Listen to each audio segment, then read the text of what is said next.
Hi, James Blacklaw's JB Commercial Finance here.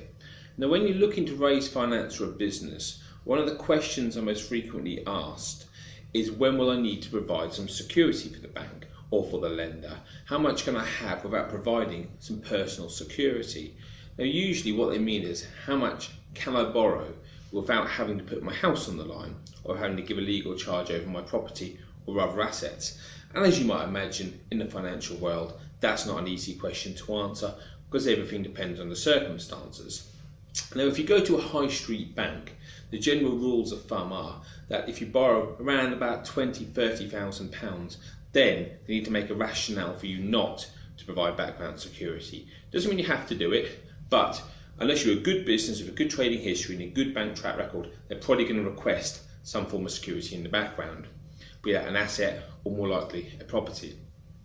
I deal with a lot of bespoke lenders, the unsecured lending guys, the funding circles of this world, the Awaks of this world, who everything they do virtually is unsecured, and so therefore you only have to give a personal guarantee, not a charge over a property at all, and that can be a more attractive option for a client.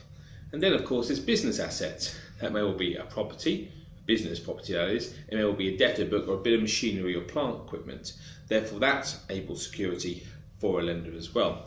So it's a really difficult question to answer without looking at the P&L, balance sheet, bank statements and individual circumstances. Another great reason why it's always important to come and get an independent point of view.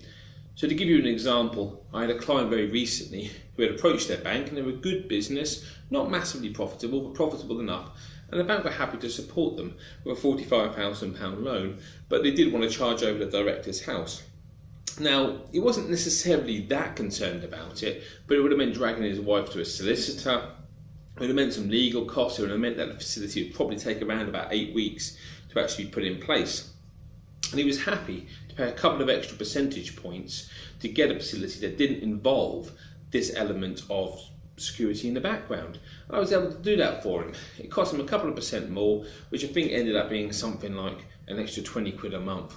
But he was happy to do that because he had the money within 3-4 days. He didn't have to put personal security on the line or go through the expense and the hassle of getting solicitors involved.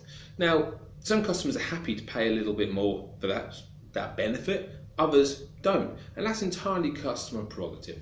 So if ever in doubt, come and talk to an independent expert like myself, James Blacklaw, JB Commercial Finance, and we'll point you in the right direction. I hope that's useful. I'll catch up with you soon. Thanks.